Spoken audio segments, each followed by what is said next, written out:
એક ઇંગ્લિશ મીડિયમમાં ભણતા દીકરાનું રિઝલ્ટ આવ્યું અને દીકરો 99% પાસ થયો. એટલે માએ કીધું બેટા મને જોવા દે ને. અને તઈ દીકરાએ કીધું કે માં ઇંગ્લિશમાં છે, તું અભણ છો, તને નહીં ખબર પડે. અને તેદી એના બાપે બોલાવીને કીધું કે અહીંયા આવી તો તને વાત કરું, અહીંયા આવી જા.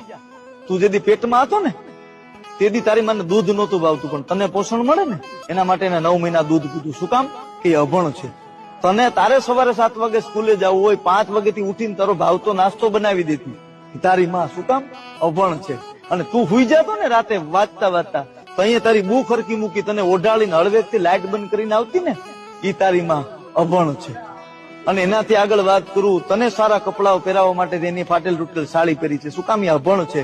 દેશી હોવા છતાં તને વિદેશી સગવડો આપી. શું કામ?